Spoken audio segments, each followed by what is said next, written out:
Hey everyone, I'm Lizzie and this is Lizzie Reads and welcome to my February wrap up. So this is going to be a fairly long video. I read quite a few books this month, but quite a lot of them were for uni or books I feel a bit like in the middle about, so hopefully I can speed by those ones too quick because I don't want to chat on about books that I'm not really got much to say like either way. I thought I'd just quickly start with a little bit of like, I guess like housekeeping kind of stuff. First of all, it's positively Antarctic outside. It's absolutely Arctic temperatures. You'll probably laugh at me if you're from anywhere colder than the UK, but it's freezing outside. I'm not taking my dressing gown off to film a video. I'm sorry if I look like a tatty mess, but I've got layers upon layers. I've got a blanket just like the last video, hot water bottle just like the last video. I'm cozy, okay? This is what BookTube's all about. Second of all, I just wanted to say, if you're a new subscriber, then hi. I had a few new subscribers because Mel from Mel's Bookland Adventures tagged me in the no disclaimers tag, and I was very happy about that, and I got lots of new people and I'm very happy about it. So hello everyone and thank you, Mel. I'll be doing that video next, hopefully. But yeah, just if you haven't met me before, I'm Lizzie. I'm a creative writing student and I love books, and I'm a bit sporadic in my posting because I go through periods of really busy uni work life and then like a bit of lulls, so if it's a bit up and down before I graduate then I'm sorry, but thank you for being here. I'm very happy about it. So let's get into the video. I'm doing this month's video with the help of my bullet journal. I know, I'm very fancy, aren't I? Well, it's not a proper bullet journal, but I've been trying to do like a few little different bullet journaling ideas in here. But I've been writing down what I read this month, and we're going to go in order. Another thing, I was meant to be doing a cozy-a-thon this month and Femmeuary, and I completely failed at it. Absolutely, completely failed. I'll link my TBR video down below. I think I read none of the books on my TBR. None of them. I don't think so. I read books that I wanted to read, and I did read the good books, and some of the books do apply to Femmeuary. They aren't the books like I planned to read, and most of them anyway. But I've still got those books like over there in my little TBR pile, so I'll get to them soon, hopefully. Yeah, so sorry if you were expecting a really good cozy-a-thon Femmeuary wrap-up. First of all, this month I read a book I don't have with me, and that was We Should All Be Feminists by Chimamanda and Ngozi Adichie, who I've read this before. I never read it, I've never read any of her other works, but I read this before. I read this at home like a little ditty while I was in the bath. I tabbed loads of pages. I was really happy reading it. Like I got a lot more from it the second time around, and it's a little like sort of written up version of her TED talk, saying we should all be feminists, and it's bloody excellent, bloody inspiring, and it's given me the new goal to read all of Chimamanda's work this year, and I bought Purple Hibiscus and I'm hoping to read that in this month because this month's March now. We'll see though, we never know. Then second this month I read The Tiny Wife by Andrew Kaufman, and I gave this 4 stars. I just read this as another one, a really short book that I read in an afternoon. In America, I think it is, there's a bank robbery and the robber doesn't take any money. He just takes the one thing from each person that means the most to them. And it's about this main character and his wife. His wife was there and obviously took something special to them, and then sort of magical things keep happening to them after that, but negatively magical. So not like, when I say magical, I don't mean like, oh, happy magical. I mean actually like pretty negative, pretty bad things keep happening to them. But it was good. It was really consumable in an hour. It was useful for the uni work that I needed it for. So yeah, I read that, enjoyed that. Third in February, I read The Crown's Game by Evelyn Skye, and I gave that 3 stars. No, 4 stars, sorry, gave it 4 stars. I really enjoyed it, actually. It's a fantasy novel set in Imperial Russia, and essentially Russia has its own magic, and some people are born being able to harness this magic, and usually it's only one person. Only one person can be the magician for the Tsar, and but in this generation, 2 people can do it, and they have to fight to the death. And oh, there's a bit of romance. There's a lot of political intrigue. I really enjoyed it. Sometimes it's a bit cliched, but in terms of like fluffy, but like a bit intense, really interesting world, I really enjoyed it actually. So it was a nice, easy read, and I've got the second book. I've ordered that now, so I can't wait to read that soon. Then 4th this month, I read Andrew Kaufman again, and I read All My Friends Are Superheroes, and it's about this guy and all his friends are superheroes, and the main character, he gets, on his wedding day, his wife is convinced that she can't see him, so the main character is invisible to his wife, and she's thinking, where's my husband gone? He's disappeared. She won't believe anyone that's telling her that he's right there, and he's on an aeroplane. She's moving away, she's going to Vancouver, and he gets on that plane with her, and he spends the whole journey trying to convince her that he's still there, and like save their relationship basically. And it's a really lovely little ditty, and it also did a very similar thing to me that The Tiny Wife did. It was useful, can supplement it into my dissertation. Just to note, the Andrew Kaufman books, although I gave them both 4 stars, like I really enjoyed them and I liked them and I thought they were really interesting and the writing style was excellent, I gave them 4 stars like on a an analytical level, I guess. I didn't give them 4 stars in terms of like my personal enjoyment.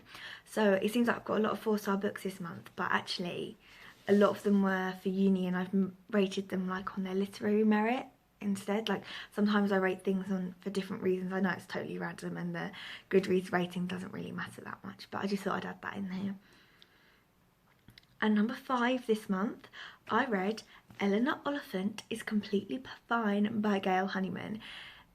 Everybody and their wives are talking about this on BookTube. Everybody really likes it. I really liked it. I really enjoyed it. I liked it for all the same reasons that other people did. I thought Eleanor was an interesting character. I thought the writing style was excellent, very immersive. It was very worthy of its Costa, is it debut? Costa debut, I think this is debut. It doesn't say on the back here, but it was very worthy of that in my opinion. I mean, I didn't read any of the others, but I thought this was great. But it was had a really good writing style. The only thing I didn't like about it, the reason I didn't give it 5 stars, is I get really uncomfortable in awkward situations in books. So like in the films, like sometimes in TV, like on Friends, I'll be watching and like something really awkward happen. I'll just have to look away because it makes me cringe so bad. And a lot of the first half of this, I was like, cringing. I was like, oh my god, I can't watch, like sort of thing. And I know that's really good, but like it does take away from my enjoyment a bit. That's completely like my own personal weirdness that affected that. And then 6th this month, I read another book that I don't have with me, and that's Some Kind of Wonderful by Giovanna Fletcher. And this is about a young woman who is on holiday with her 10 years partner she's been with 10 years, and she's just waiting for him to propose to her. He's mentioned it in the past and she's expecting it and she's waiting for it. And essentially it doesn't happen and their relationship kind of falls apart. And it's about her picking up the pieces from that. Like this is the very first, like that's the very first like 10 pages or whatever. It's about her picking up the pieces of her life and finding herself. And I like a lot of Giovanna's other works that I've read, but this I think was my favourite. I think because it was the most about like she was it's like very empowering for women. Like it wasn't like the typical like chick lit there must be a man to save it. Like she really is like finding herself after like being with someone for 10 years and like defining yourself by someone else. It was a lot about that and I really liked it. I really enjoyed it. It was I very quickly sped through it, so that added to what I read this month. Another uni book I read this month was The House of the Spirits by Isabel Allende, and I'm sure many people have heard of this. It's a classic in its own right. It's a family saga, that's all I can say. It's a family saga, which is the best way I think to describe it, and it's really it spans like 4 generations of people, and it very much veers on the magical realism. side of things. Well, it is magical realism. It's one of the classics of the magical realism genre, and yeah, it's very like steeped in political, like the past, and oh, there's so much else in this other than magical realism, and I did enjoy it. I really liked it, but some things I found bored me.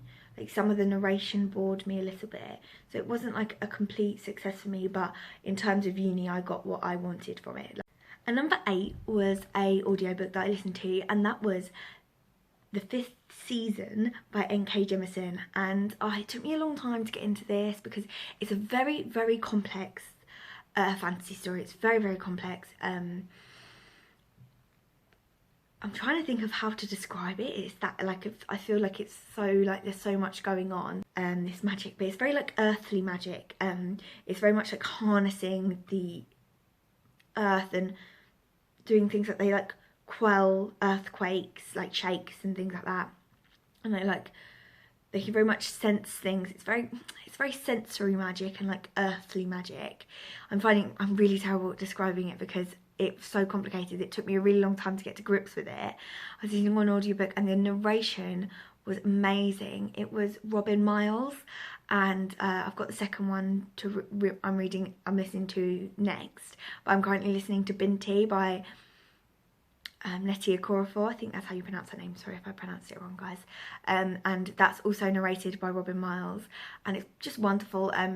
But I'll get back to that.